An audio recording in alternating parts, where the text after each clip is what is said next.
Well, hello there. My name is Mark Mars, and I love helping trainers, presenters, workshop facilitators really take their results to the next level. In today's video, I want to talk to you about the art and skill of taking questions from the audience. What we need to appreciate in the dynamic of running a workshop, your audience, there will be some people in the audience that will want to ask questions. They're going to put their hand up, they're going to ask some questions. The way that you handle that question, though, will often dictate where the vibe of the room goes, whether it goes positive or negative, and how it kind of goes in regards to whether or not people feel more assured by how you answer the question or they feel more uncertain.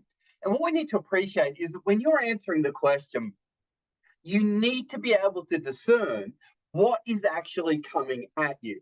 And what I want to share in this video is that there's two general places that a question will come from.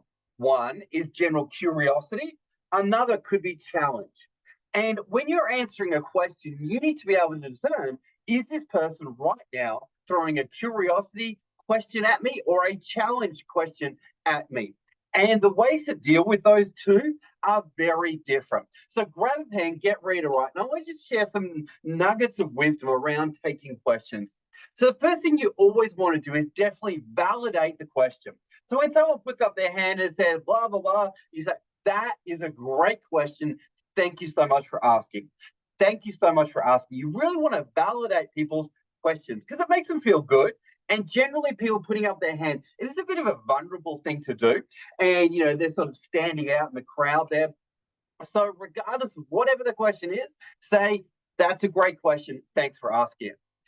Now, next thing, what an amateur will do is they will answer the question straight up. All right. And an amateur will go, well, here's the answer, blah, blah. Okay. What you need to appreciate is that generally the question is never the question. The question is always the thing underlying the question itself. So professionals know that you never answer the surface question. You always want to probe for more information. And so some ways that you can probe is you can ask things like, tell me more about what you mean by that. Or what has created that question for you? Or what kind of context is the question coming from? Now, if it is a question about something that you're working on right now, absolutely. My tip is just answer it, all right? And that would go into the category of clarification. So if you need to clarify anything, absolutely. Just say, all right, someone's got a question about what you're doing and what you've said, just clarify. That's totally fine. But number one, validate. Number two is probe for more details. What do you mean? Or, what's created the question? And you can even say, tell me more, tell me more. That's totally fine. Or what situation is that coming from? Or what are you looking to apply that situation to? Or what are you looking to apply this concept to? Okay.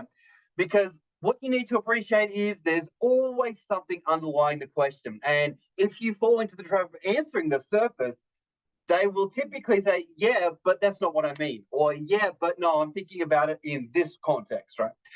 So now let's get into the discernment side of things, curiosity or challenge. So if it is curiosity, you may certainly want to clarify something, or you may want to provide some extra tips or wisdom. And that is often done best by giving an example or story in your life how you've actually applied the thing. Okay.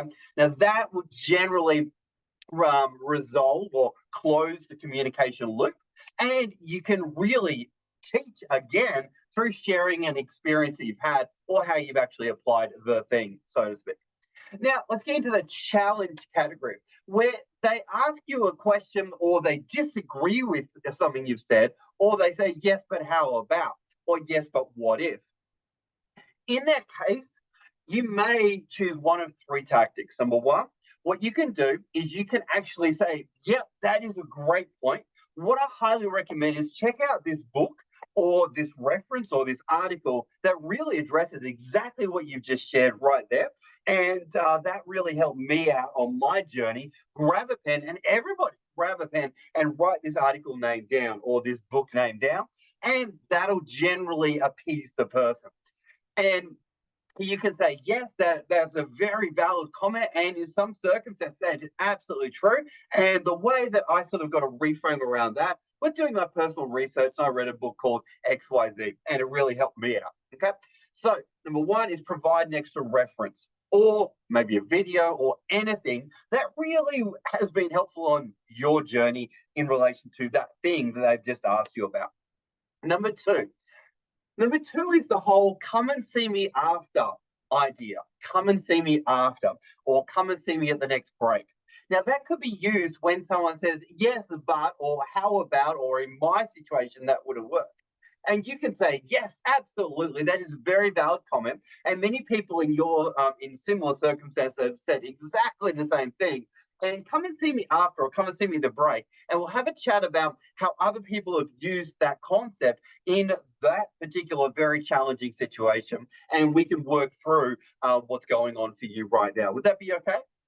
And you can get their permission, right? So to come and see me after, or come and see me at the break. But the idea is that you get that one in there quick so that there's not heaps of disagreement before you get to that point. Now, next one, clarification. And again, this one, it can go many different directions because no matter how much you clarify, the person still may not be happy with what you say, right? So they may say, yes, but what about? Or yes, but how about? And you go, all right, let me say it a different way, blah, blah, blah. And they say, yes, but what about? And you may feel trapped. You may be stuck in that situation. So my advice is clarification is okay, but what I would recommend more is before you try to clarify or explain yourself out of the situation, instead, think about, okay, cool, what does this person really need? What does this person really need? And what I would suggest instead is saying something to the effect of, sounds like you feel a little frustrated. And it sounds like you may have a need for more certainty around this concept and how you could apply it. Is that the case? And they say, yeah, blah, blah, blah. Okay, cool. And so you're feeling a little bit confused and you're needing more, I don't know, a sense of rational logic as to why this would work for you. They say, yeah, absolutely. Awesome. That's really cool. That's really cool. Maybe this is something that we can have a chat about later on, or maybe this is something that I could clarify for you in a different way. Would it be okay if we had a chat later at the next break? And so what you want to do is actually validate how they're feeling and what they're needing. And that is actually going to get them out of the mode of gimme, gimme, gimme, or no matter what you say, it's not going to be enough, right? And in those moments, people often need to just feel heard and not more explanation. They just want to be heard. They just don't need the over explaining. All right. So at the end of the day, we need to think, what's the question behind the question? Is it that they want clarification, or they want challenge, or is it coming from curiosity?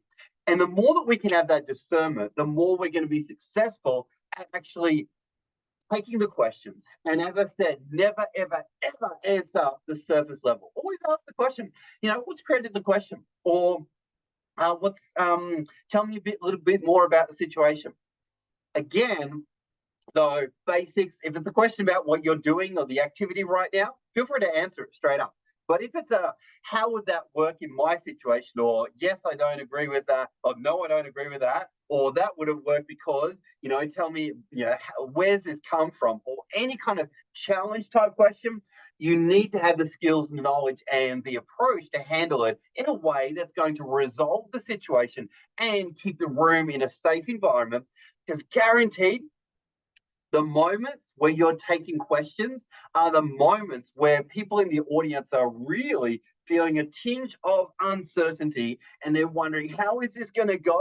And the more successfully you can actually deal with questions, the more the audience actually going to respect you and see you as a credible authority that can hold the ground, so to speak, stay present with the audience and provide what's needed by whoever is asking a question. On that note, hope you got some value from the video. As always, like, comment, subscribe, and let's get this message out there. On that note, thanks so much for watching, and we'll see you on the next one. Bye for now.